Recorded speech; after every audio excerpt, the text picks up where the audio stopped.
Good evening and welcome back to Cecilia. I've got a long episode for you today because I feel like reading, I suppose.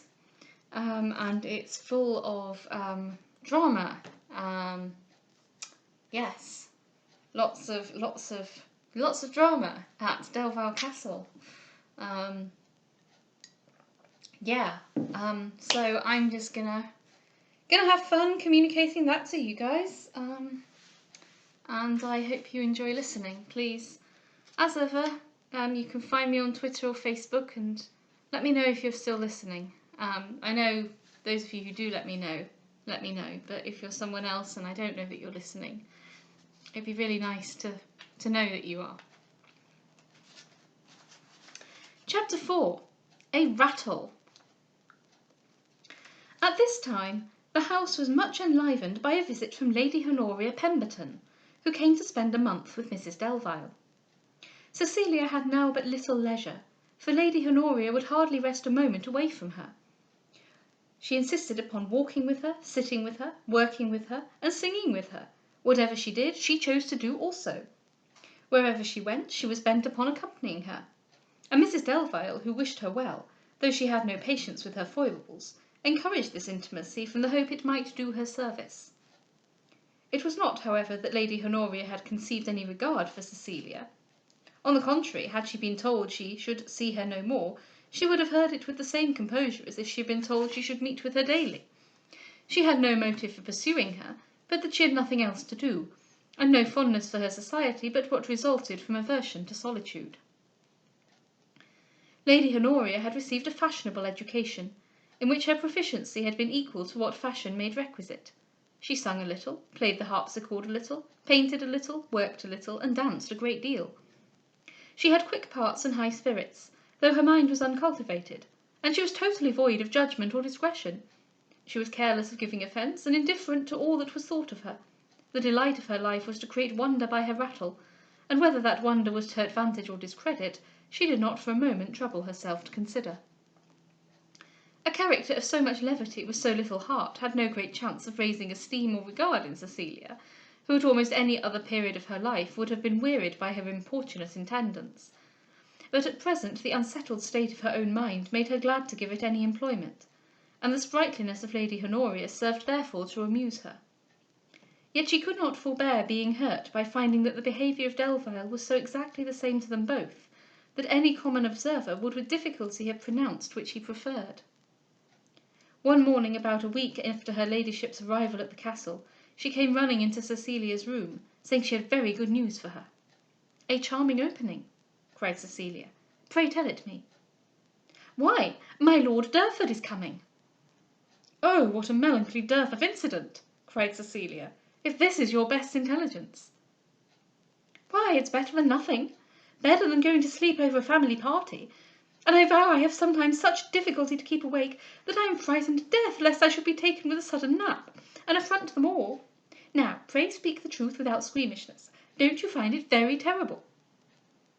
"No, I find nothing very terrible with Mrs Delville." "Oh, I like Mrs Delville too, of all things, for I believe she's the cleverest woman in the world. But then I know she does not like me, so there's no being very fond of her. Besides, really, if I admired her as much again, I should be dreadfully tired of seeing nothing else. She never stirs out, you know, and has no company at home, which is an extremely tiresome plan, for it only serves to make us all doubly sick of one another. Though you must know it's one great reason why my father likes I should come, for he has some very old-fashioned notions, though I take a great deal of pains to make him get the better of them. But I am always excessively rejoiced when the visit has been paid, for I'm obliged to come every year. I don't mean now, indeed, because your being here makes it vastly more tolerable." "You do me much honour," said Cecilia, laughing. "But really, when my Lord Derford comes, it can't possibly be quite so bad, for at least there will be something else to look at. And you must know my eyes tire extremely of seeing always the same objects.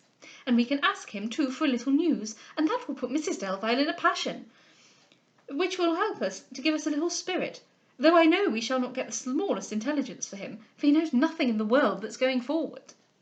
And indeed that's no great matter, for if he did, he would not know how to tell it, he's so excessively silly. However, I shall ask him all sorts of things, for the less he can answer, the more it will plague him, and I like to plague a fool amazingly, because he can never plague one again. Though really I ought to beg your pardon, for he is one of your admirers." "Oh, pray make no stranger of me. You have my free consent to say whatever you please of him." "I assure you, then, I like my old Lord Ernolf the best of the two, for he has 1,000 times more sense than his son, and upon my word I don't think he is much uglier. But I wonder vastly you would not marry him for all that, for you might have done exactly what you pleased with him, which altogether would have been no inconvenient circumstance." "Well, I want a pupil," answered Cecilia. "I shall think that an admirable recommendation, but were I to marry, I would rather find a tutor of the two." "I am sure I should not," cried Lady Honoria carelessly, "for one has enough to do with tutors beforehand, and the best thing I know of marrying is to get rid of them. I fancy you think so too, only it's a pretty speech to make. Oh, how my sister Euphrasia would adore you! Pray, are you always as grave as you are now?" "No. Yes. Indeed, I hardly know." "I fancy it's this dismal place that hurts your spirits. I remember when I saw you in St. James's Square, I thought you very lively, but really these thick walls are enough to inspire the vapours if one had never had them before." "I don't think they have had a very bad effect upon your ladyship." "Oh yes, they have. If Euphrasia were here, she would hardly know me. And the extreme want of taste and entertainment in all the family is quite melancholy. For even if by chance one has the good fortune to hear any intelligence, Mrs Delville will hardly let it be repeated, for fear it should happen to be untrue, as if that could possibly signify. I am sure I had as lieve the thing were false as not, for they tell as well one way or the other, if what she would but have the patience to hear them. But she's extremely severe, you know, as almost all those very clever women are, so that she keeps a kind of restraint upon me whether I will or no. However, that's nothing compared to her caro sposo, for he is utterly insufferable, so solemn and so dull, so stately and so tiresome. Mortimer, too, gets worse and worse. Oh, 'tis a sad tribe! I dare say he will soon grow quite as horrible as his father. Don't you think so?" "Why, indeed, no, I don't think there's much resemblance," said Cecilia with some hesitation. "He is the most altered creature," continued her ladyship, "I ever saw in my life. Once I thought him the most agreeable young man in the world, but if you observe, that's all over now, and he is getting just as stupid and as dismal as the rest of them. I wish you had been here last summer. I assure you, you would have quite fallen in love with him." "Should I?" said Cecilia with a conscious smile. "Yes, for he was quite delightful, all spirit and gaiety. But now, if it was not for you, I really think I should pretend to lose my way, and instead of going over that old drawbridge, throw myself into the moat. I wish Euphrasia were here. It's just the right place for her. She'll fancy herself in a monastery as soon as she comes, and nothing will make her half so happy, for she's always wishing to be a nun, poor little simpleton." "Is there any chance that Lady Euphrasia may come?" "Oh no, she can't at present, because it would not be proper. But I mean if ever she is married to Mortimer." "Married to him?" repeated Cecilia in the utmost consternation. "I believe, my dear," cried Lady Honoria, looking at her very archly, "you intend to be married to him yourself." "Me? No, indeed."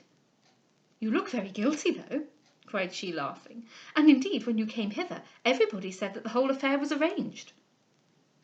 "For shame, Lady Honoria," said Cecilia, again changing colour. "I am sure this must be your own fancy, invention."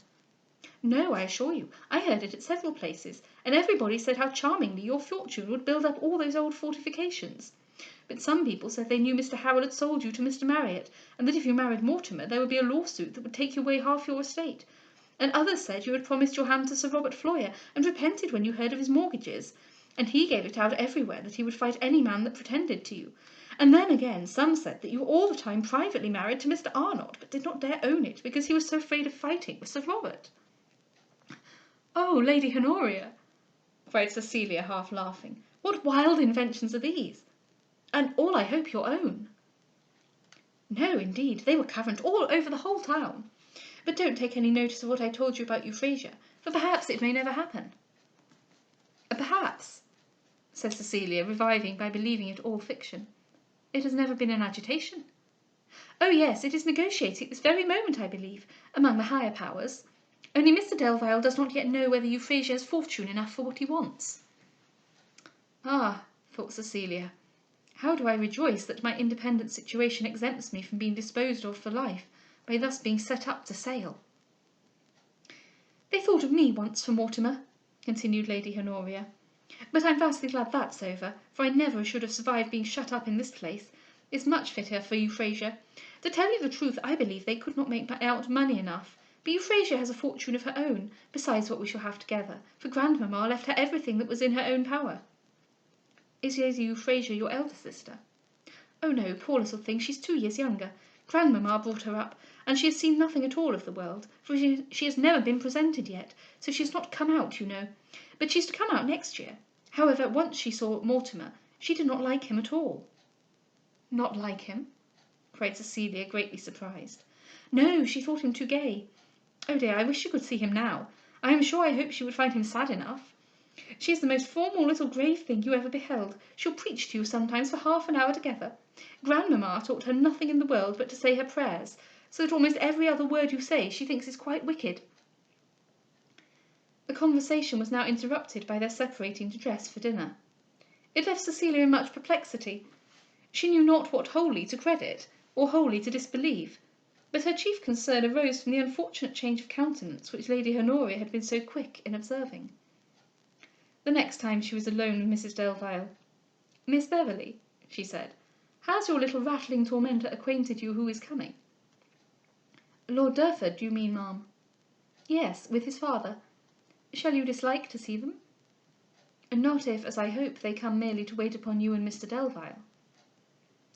"Mr Delville and myself," answered she, smiling, "will certainly have the honour of receiving them." "Lord Ernolf," said Cecilia, "can never suppose his visit will make any change in me. I have been very explicit with him, and he seemed equally rational and well bred in forbearing any importunity upon the subject." "It has, however, been much believed in town," said Mrs Delville, "that you were strangely shackled by Mr Harrel, and therefore his lordship may probably hope that a change in your situation may be followed by a change in his favour." "I shall be sorry if he does," said Cecilia, "for he will then find himself much deceived." "You are right, you are very right," cried Mrs Delvile, "to be difficult in your choice, and to take time for looking around you before you make any. I have forborne all questions upon this subject, lest you should find any reluctance in answering them. But I am now too deeply interested in your welfare to be contented in total ignorance of your designs. Will you then suffer me to make a few inquiries?" Cecilia gave a ready but blushing assent. "Tell me, then, of the many admirers who have graced your train, which there is you have distinguished with any intention of future preference?" "Not one, madam." "And out of so many, is there not one that hereafter you mean to distinguish?" "Ah, madam," cried Cecilia, shaking her head, "many as they may seem, I have little reason to be proud of them. There is one only who, had my fortune been smaller, would, I believe, ever have thought of me, and there is one only who, were it now diminished, would ever think of me more." "This sincerity," cried Mrs Delvile, "is just what I expected from you. There is then one?" "I believe there is, and the worthy Mr Arnott is the man. I am much indeed deceived if his partiality for me is not truly disinterested, and I almost wish—" "What, my love?" "That I could return it more gratefully." "And you do not?" "No, I cannot. I esteem him, I have the truest regard for his character, and were I now by any fatal necessity compelled to belong to any one of those who have been pleased to address me, I should not hesitate a moment in showing him my gratitude, but yet for some time at least such a proof of it would render me very miserable." "You may perhaps think so now," returned Mrs Delvile, "but with sentiments so strongly in his favour, you will probably be led hereafter to pity and accept him." "No, indeed, madam. I pretend not, I own, to open my whole heart to you. I know not that you would have patience for so uninteresting a detail, but though there are some things I venture not to mention, there is nothing, believe me, in which I will deceive you." "I do believe you," cried Mrs Delvile, embracing her, "and the more readily, because, not merely among your avowed admirers, but among the whole race of men, I scarce know one to whom I should think you worthily consigned." "Ah," thought Cecilia, "that scarce. Who may it mean to accept?" "To show you," she continued, "that I will deserve your confidence in future, I will refrain from distressing you by any further questions at present. You will not, I think, act materially without consulting me. And for your thoughts, It were tyranny, not friendship, to investigate them more narrowly. Cecilia's gratitude for this delicacy would instantly have induced her to tell every secret of her soul, had she not apprehended such confession would have seemed soliciting her interest and assistance in the only affair in which she could have disdained even to receive them. She thanked her, therefore, for her kindness, and the conversation was dropped. She much wished to have known whether those inquiries sprung simply from friendly curiosity, or whether she was desirous from any nearer motive to be satisfied with respect to her freedom or engagements. This, however, she had no method of discovering, and was therefore compelled to wait quietly till time should make it clear.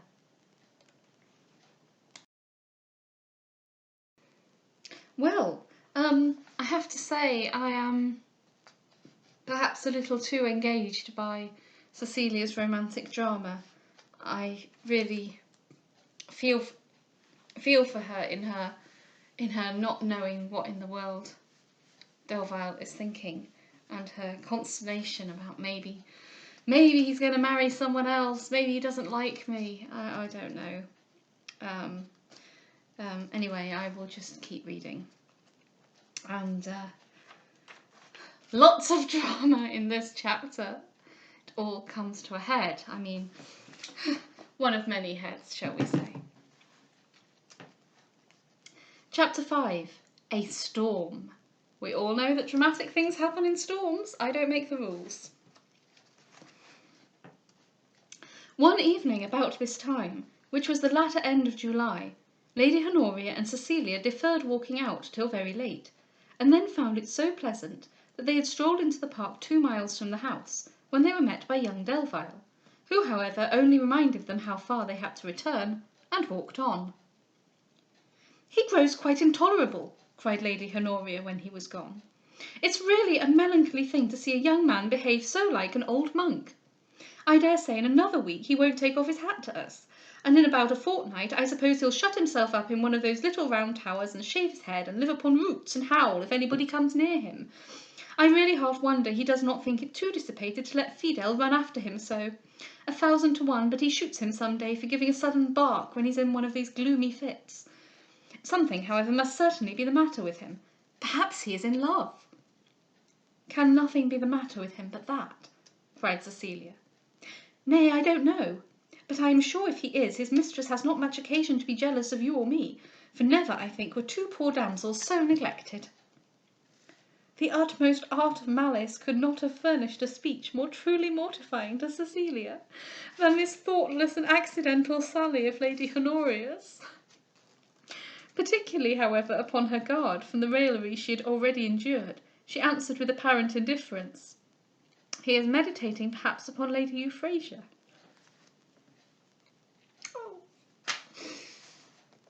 "Oh no," cried Lady Honoria, "for he did not take any notice of her when he saw her. I am sure if he marries her it will only be because he cannot help it." "Poor Lady Euphrasia."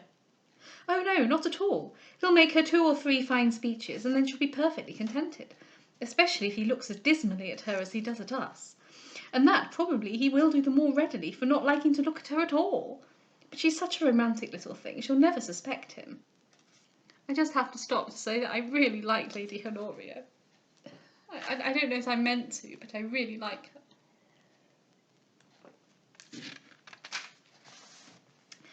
Here they were somewhat alarmed by a sudden darkness in the air, which was presently succeeded by a thunderstorm.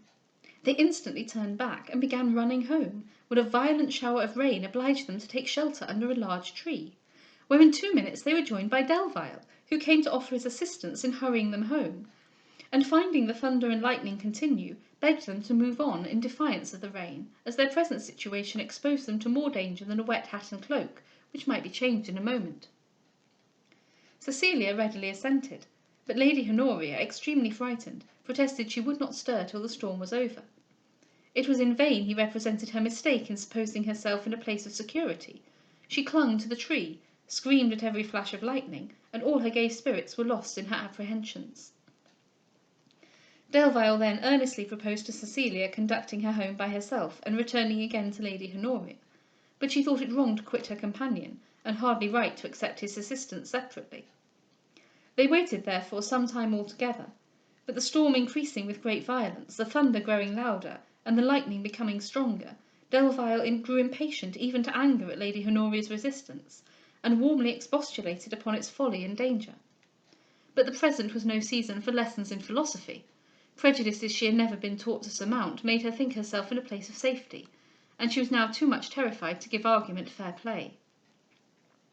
Finding her thus impracticable, Delvile eagerly said to Cecilia, "Come, then, Miss Beverley, let us wait no longer. I will see you home, and then return to Lady Honoria." "By no means," cried she. "My life is not more precious than either of yours, and therefore it may run the same risk." "It is more precious," cried he with vehemence, "than the air I breathe." And seizing her hand, he drew it under his arm, and without waiting her consent, almost forced her away with him, saying as they ran, "How could 1,000 Lady Honorias recompense the world for the loss of one Miss Beverley? We may indeed find many thousand such as Lady Honoria, but such as Miss Beverley, where shall we ever find another?" Cecilia, surprised yet gratified, could not speak, for the speed with which they ran almost took away her breath, and before they were near home, slackening her pace and panting, she confessed her strength was exhausted, and that she could go so fast no further. "Let us stop then and rest," cried he. "But why will you not lean on me? Surely this is no time for scruples, and for idle and unnecessary scruples Miss Beverley can never find a time." Cecilia then, urged equally by shame at his speech and by weakness from fatigue, leant upon his arm, but she soon repented her condescension, for Delvile, with an emotion he seemed to find wholly irrepressible, passionately exclaimed, "Sweet, lovely burden! Oh, why not thus for ever?" The strength of Cecilia was now instantly restored, and she hastily withdrew from his hold. He suffered her to disengage herself, but said in a faltering voice, "Pardon me, Madam, Miss Bevan, I mean—" Cecilia, without making any answer, walked on by herself, as quick a pace as she was able, and Delvile, not venturing to oppose her, silently followed. They had gone but a few steps before there came a violent shower of hail, and the wind, which was very high, being immediately in their faces, Cecilia was so pelted and incommoded that she was frequently obliged to stop, and in defiance of her utmost efforts to force herself forward. Delvile then approaching her, proposed that she should again stand under a tree, as the thunder and lightning for the present seemed over, and wait there till the fury of the hail was past. And Cecilia, though never before so little disposed to oblige him, was so much distressed by the violence of the wind and hail that she was forced to comply. Every instant now seemed an age, yet neither hail nor wind abated. Meantime they were both silent, and both, though with different feelings, equally comfortless. Delvile, however, who took care to place himself on the side whence the wind blew hardest, perceived, in spite of his endeavours to save her, some hailstones lodged upon her thin summer cloak. He then took off his own hat, and though he ventured not to let it touch her, held it in such a manner as to shelter her better. Cecilia could now no longer be either silent or unmoved, but turning to him with much emotion, said, "Why will you do this, Mr Delvile?" "What would I not do," answered he, "to obtain forgiveness from Miss Beverley?" Well, well, pray put on your hat." "Do you command it?" "No, certainly, but I wish it." "Ah," cried he, instantly putting it on, "whose are the commands that would have half the weight with your wishes?" And then after another pause he added, "Do you forgive me?" Cecilia, ashamed of the cause of their dissension, and softened by the seriousness of his manner, answered very readily, "Yes, yes, why will you make me remember such nonsense?" "All sweetness," cried he warmly, and snatching her hand, "is Miss Beverley. Oh, that I had the power, that it were not utterly impossible, that the cruelty of my situation—" "I find," cried she, greatly agitated, and forcibly drawing away her hand, "you will teach me for another time the folly of fearing bad weather." And she hurried from beneath the tree, and Delvile, perceiving one of the servants approach with an umbrella, went forward to take it from him, and directed him to hasten instantly to Lady Honoria. Then returning to Cecilia, he would have held it over her head, but with an air of displeasure she took it into her own hand. "Will you not let me carry it for you?" he cried. "No, sir, there is not any occasion." They then proceeded silently on. The storm was now soon over, but it grew very dark, and as they had quitted the path while they ran, in order to get home by a shorter cut, the walk was so bad from the height of the grass and the unevenness of the ground, that Cecilia had the utmost difficulty to make her way, yet she resolutely refused any assistance from Delvile, who walked anxiously by her side, and seemed equally fearful upon his own account and upon hers to trust himself with being importunate. At length they came to a place which Cecilia in vain tried to pass. Delvile then grew more urgent to help her. Firm, however, in declining all aid, she preferred going a considerable way round to another part of the park which led to the house. Delvile, angry as well as mortified, proposed to assist her no more, but followed without saying a word.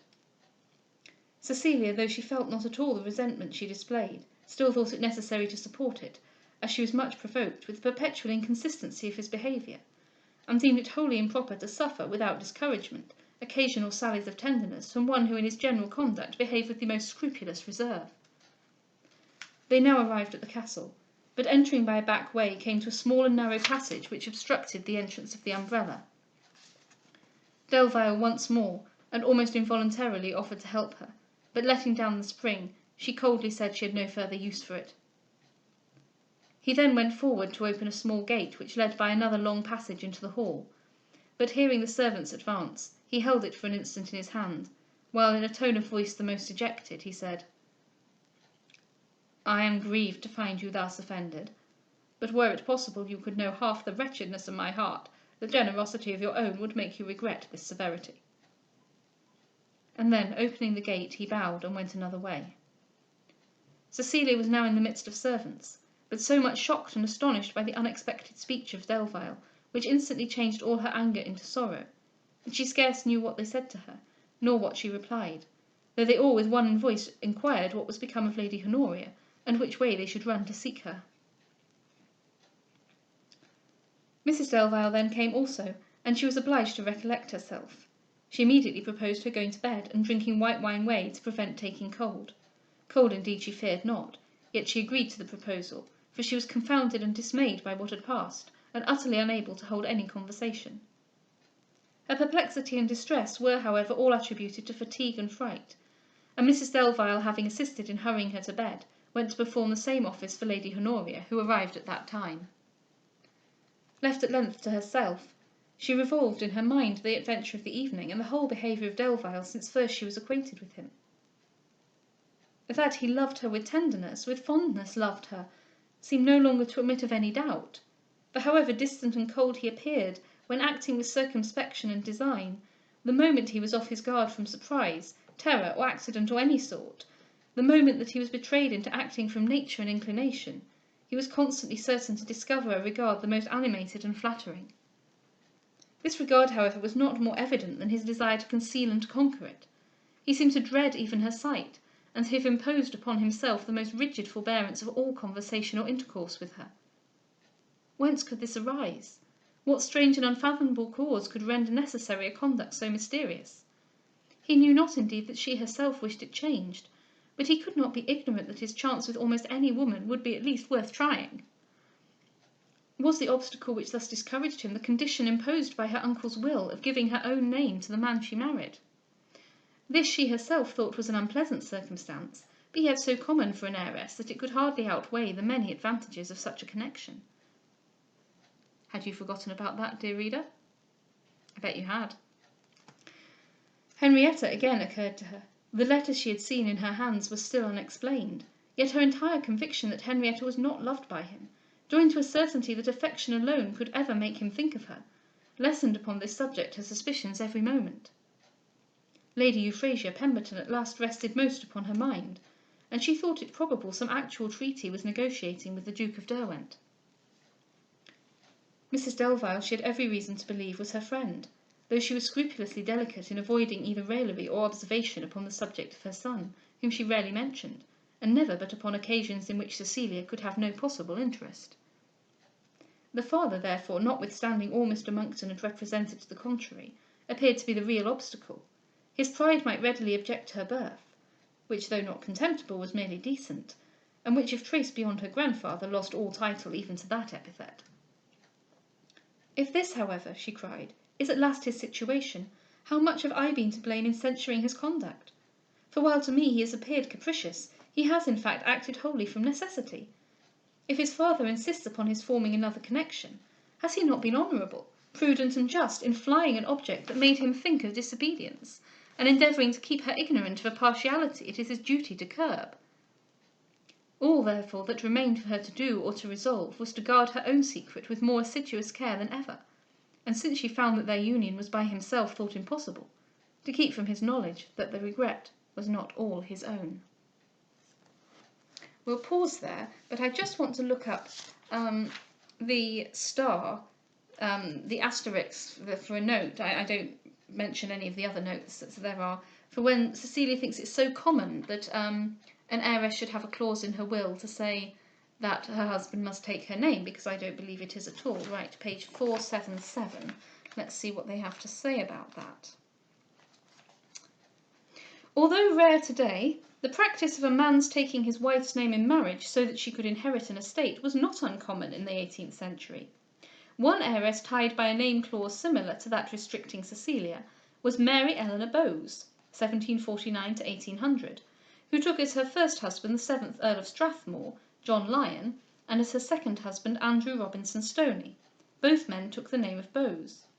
The Irish adventurer Stoney later provided Thackeray with his model for Barry Lyndon. In 1773, Samuel Johnson, in conversation with Boswell, objected vigorously to the name clause. An ancient estate should always go to males. It is mighty foolish to let a stranger have it because he marries your daughter and takes your name. Well, well, well. So, I think we need more of this sort of plot in our romance novels, do we not? But it's very noticeable that apart from being snuck in chapter 1, we have had no mention of this will clause until this point. And, well, we shall see its importance. Think about the values of the Delville family that have been impressed upon us in the last few chapters. And think, yes, well, anyway. I have to say, reading this chapter, I feel like, well, I long for my film version, or rather my 6-hour TV adaptation, because can you just imagine the filming, the longing looks, the build-up of tension, and then this pathetic fallacy of the storm. Can you imagine? Period dramas are so known for, the accidental brush of a hand being more powerful than a 10-minute long sex scene. But just think of the potential of the passing of the umbrella, quick brush of hands, the narrow passageway, the sheltering under a tree, the grabbing of the arm. Could there be a hand on a shoulder quickly removed? And of course all taking place in the pouring rain with lightning and thunder going off. It makes me think of that dreadful scene in the Pride and Prejudice 2005, where Darcy's first proposal takes place in some sort of Grecian folly in the pouring rain, and the rain's drenching them, and he sort of leans forward as if to kiss Elizabeth in the middle of their fight, which is totally out of character for ways in which I'm not going to discuss in this video. But, people will long for scenes like this to put in films.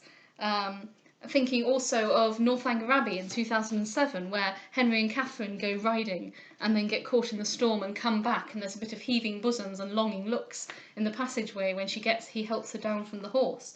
These are, of course, scenes that are not in Jane Austen, because Jane Austen doesn't write this kind of book with these kinds of scenes. But Burney does, and for all her satire, I think she's a massive closet romantic, or proto-romantic possibly. Because, just look at it. I want to film it so badly. Why is there no 6-hour adaptation? I don't understand. Gosh. Well, 34 minutes. Shall I read the next chapter? I mean, you can always pause and start again tomorrow if you like. I think I'm going to read the next chapter, because this is keeping me going, to be honest. Chapter 6. A Mystery. For 2 days, In consequence of violent colds caught during the storm, Lady Honoria Pemberton and Cecilia were confined to their rooms. Cecilia, glad by solitude and reflection to compose her spirits and settle her plan of conduct, would willingly have still prolonged her retirement, but the abatement of her cold affording her no pretence, she was obliged on the third day to make her appearance. Lady Honoria, though less recovered, as she had been more a sufferer, was impatient of any restraint, and would take no denial to quitting her room at the same time. At dinner, therefore, all the family met as usual.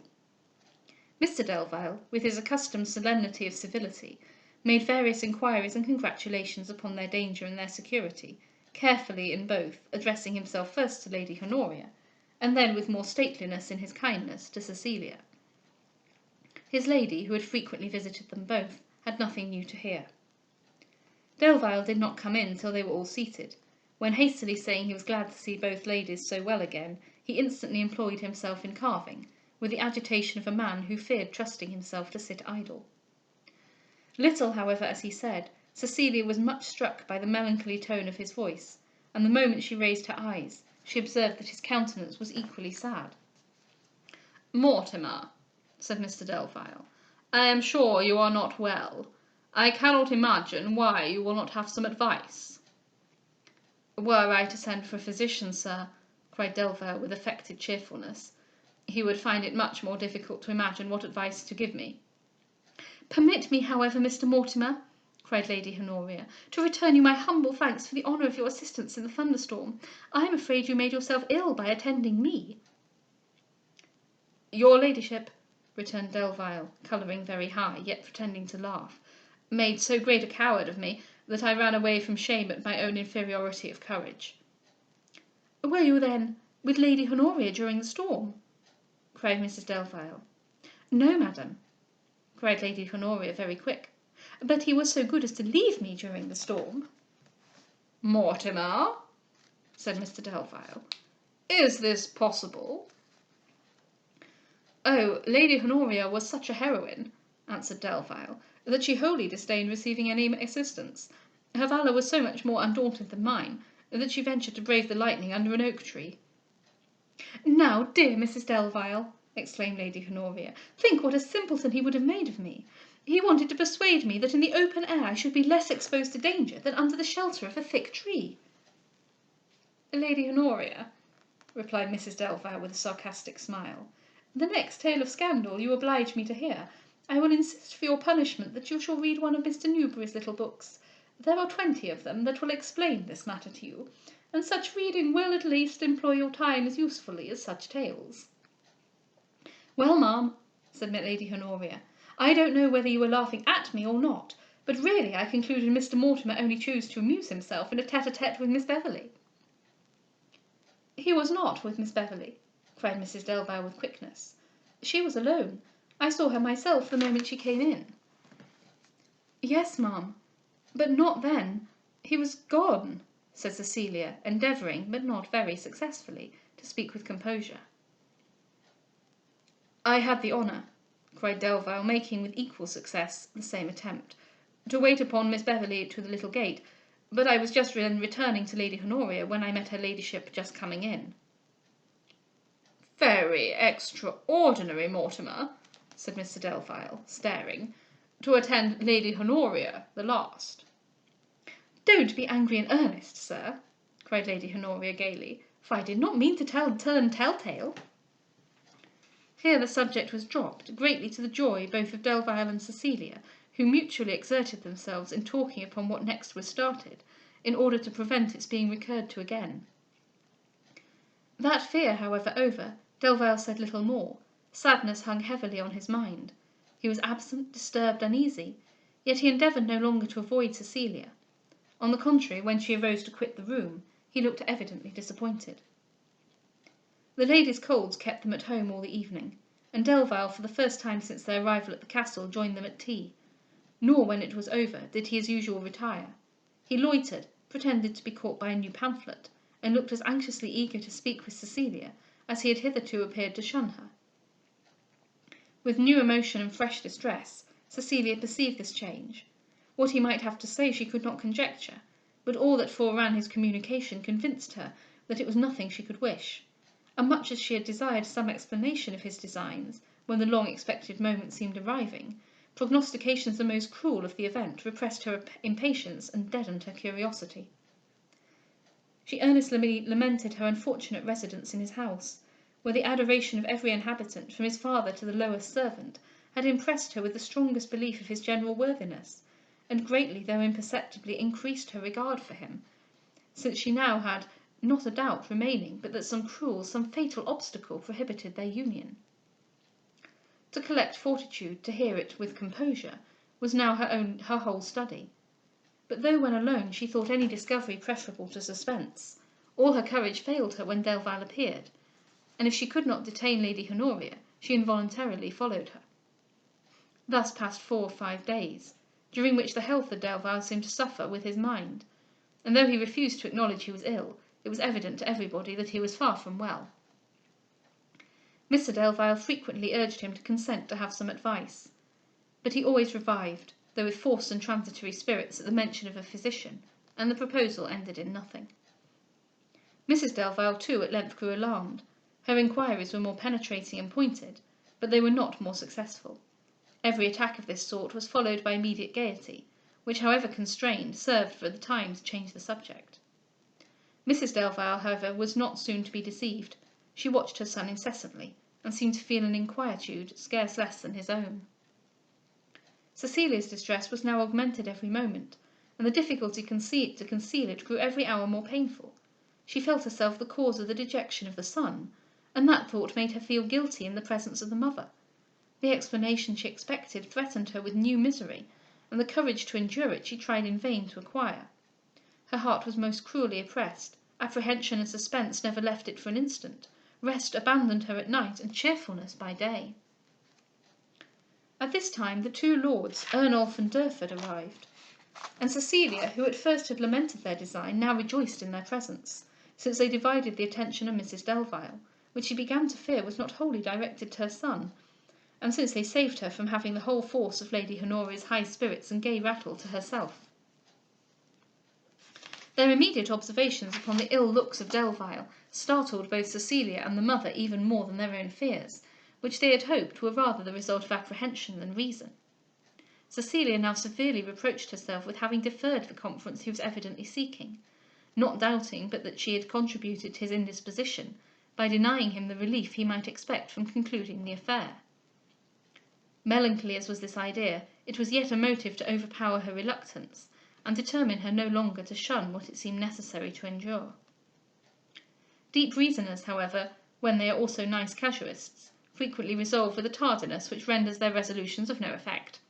This was the case with Cecilia.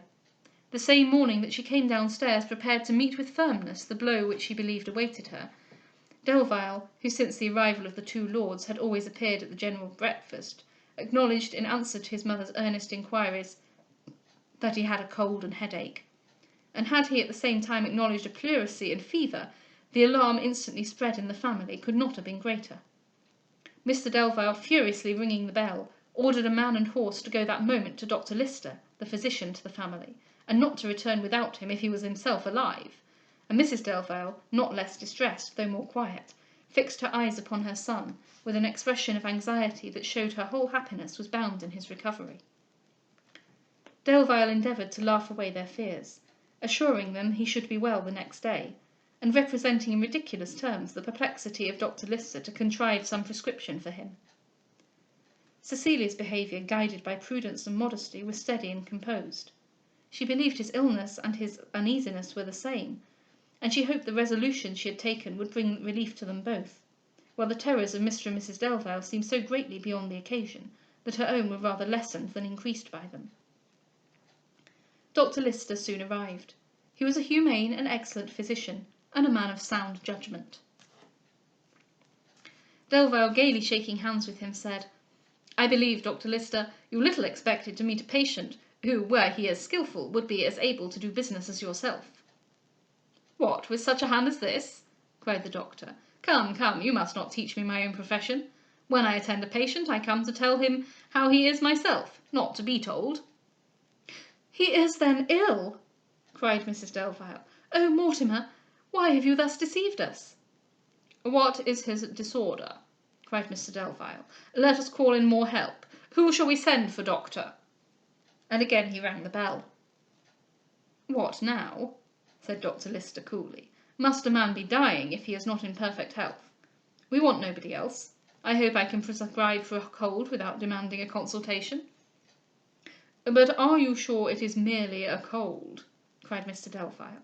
May not some dreadful malady? Pray, sir, have patience, interrupted the doctor. Mr Mortimer and I will have some discourse together presently. Meantime let us all sit down and behave like Christians. I never talk of my art before company. 'Tis hard you won't let me be a gentleman at large for 2 minutes. Ladies Honoria and Cecilia would then have risen, but neither Dr Lister nor Delvile would permit them to go, and a conversation tolerably lively took place, after which, the party in general separating, the doctor accompanied Delvile to his own apartment. Cecilia then went upstairs, where she most impatiently waited for some intelligence. None, however, arriving, in about half an hour she returned to the parlour. She found it empty, but was soon joined by Lady Honoria and Lord Ernolf. Lady Honoria, happy in having something going forward, and not much concerning herself whether it were good or evil, was as eager to communicate what she had gathered as Cecilia was to hear it. Well, my dear, she cried, so I don't find at last but that all this prodigious illness will be laid to your account. To my account? Cried Cecilia. How is that possible? Why, this tender chicken caught cold in the storm last week, and not being put to bed by its mamma, and nursed with white wine whey, the poor thing has got a fever. He is a fine young man, said Lord Ernolf. I should be sorry any harm happened to him. He was a fine young man, my lord, cried Lady Honoria, but he has grown intolerably stupid lately. However, it's all the fault of his father and mother. Was ever anything half so ridiculous as their behaviour this morning? It was with the utmost difficulty I took all laughing in their faces, and really I believe if I was to meet with such an unfortunate accident with Mr Delvile, it would turn him to marble at once. Indeed, he is a little better now, but such an affront as that would never let him move from the spot where he received it. I forgive him, however, returned Lord Ernolf, for his anxiety about his son, since he is the last of so ancient a family.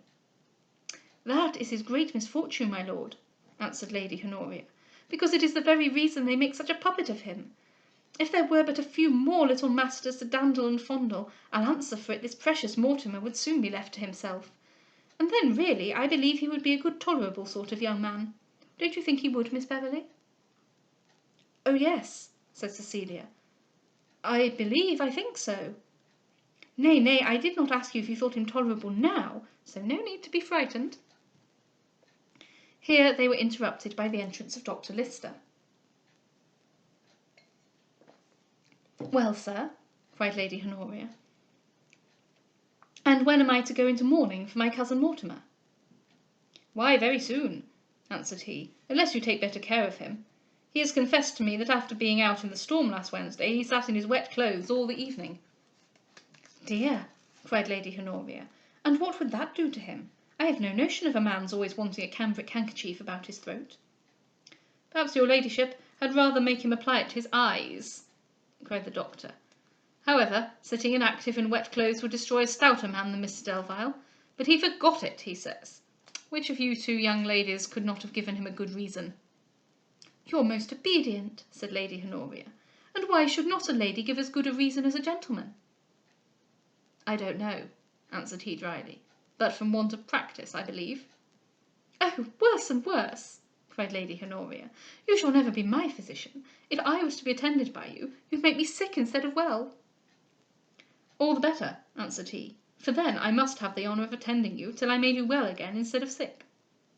And with a good-humoured smile he left them, and Lord Derford at the same time coming into the room, Cecilia contrived to stroll out into the park.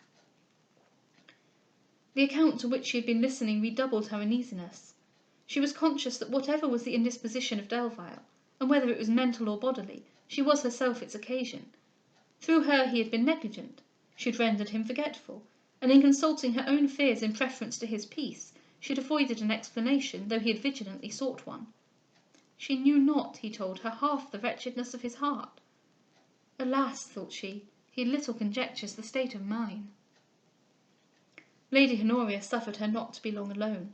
In about half an hour she ran after her, gaily calling out, "Oh, Miss Beverley, you have lost the most delightfulest diversion in the world. I have just had the most ridiculous scene with my Lord Derford that you ever heard in your life.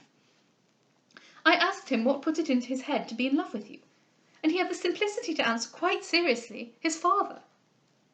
"He was very right," said Cecilia, "if the desire of uniting two estates is to be denominated being in love, for that most certainly was put into his head by his father."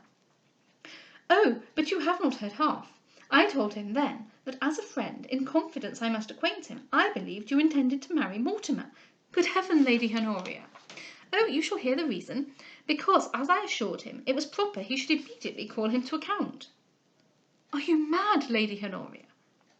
"For you know," said I, "Miss Beverley has had one duel fought for her already, and a lady who has once had that compliment paid her always expects it from every new admirer, and I really believe your not observing that form is the true cause of her coldness to you."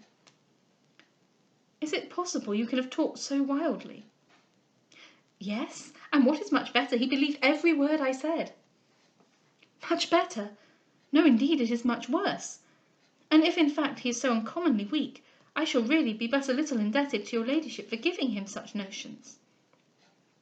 "Oh, I would not have done it for the world, for I never laughed so immoderately in my life. He began assuring me he was not afraid, for he said he had practised fencing more than anything. So I made him promise to send a challenge to Mortimer as soon as he is well enough to come down again, for Dr. Lister has ordered him to keep to his room." Cecilia, smothering her concern for this last piece of intelligence, by pretending to feel it merely for the former, expostulated with Lady Honoria upon so mischievous a frolic, and earnestly entreated her to go back and contradict it all. "No, no, not for the world," cried she. "He has not the least spirit, and I dare say he would not fight to save the whole nation from destruction. But I'll make him believe that it's necessary, in order to give him something to think of, for really his poor head is so vacant that I am sure if one might but play upon it with sticks, it would sound just like a drum." Cecilia, finding it vain to combat with her fantasies, was at length obliged to submit. The rest of the day she passed very unpleasantly. Delvile appeared not, his father was restless and disturbed, and his mother, though attentive to her guests, and for their sakes rallying her spirits, was visibly ill disposed to think or talk of her son. One diversion, however, Cecilia found for herself. Delvile had a favourite spaniel, which when he walked followed him, and when he rode ran by his horse. This dog, who was not admitted into the house, she now took under her own care, and spent almost the whole day out of doors, chiefly for the satisfaction of making him her companion. The next morning, when Dr. Lister came again, she kept in the way, in order to hear his opinion, and was sitting with Lady Honoria in the parlour, when he entered it to write a prescription. Mrs Delvile in a few moments followed him, and with a face and voice of the tenderest maternal apprehension, said, "Doctor, one thing entrust me with immediately. I can neither bear imposition nor suspense. You know what I would say. Tell me if I have anything to fear, that my preparations may be adequate." "Nothing, I believe, in the world." "You believe?" repeated Mrs Delvile, starting. "Oh, doctor!" "Why, you would not have me say I am certain, would you? These are no times of popery and infallibility. However, I assure you I think him perfectly safe. He has done a foolish and idle trick, but no man is wise always. We must get rid of his fever, and then if his cold remains, with any cough, he may make a little excursion to Bristol." "To Bristol? Nay, then, I understand you too well." No, you don't understand me at all. I don't send him to Bristol because he is in a bad way, but merely because I mean to put him in a good one." "Let him then go immediately. Why should he increase the danger by waiting a moment? I will order—" Hold! I know what to order myself. 'Tis a strange thing people will always teach me my own duty. Why should I make a man travel such weather as this in a fever? Do you think I want to confine him in a madhouse, or be confined in one myself?" "Certainly you know best. But still, if there's any danger—" No, there is not. Only we don't choose there should be any. And how will he entertain himself better than by going to Bristol? I send him merely on a jaunt of pleasure, and I am sure he will be safer there than shut up in a house with two such young ladies as these." And then he made off. Mrs Delvile, too anxious for conversation, left the room, and Cecilia, too conscious for silence, forced herself into discourse with Lady Honoria. 3 days she passed in this uncertainty she had to expect, blaming those fears which had deferred an explanation, and tormented by Lady Honoria, whose raillery and levity now grew very unseasonable. Fidel, the favourite spaniel, was almost her only consolation, and she pleased herself not inconsiderably by making a friend of the faithful animal. And having read for 55 minutes, I find myself growing hoarse, and gosh, it's only 10 to 8. Can I go to bed yet? Anyway, good night.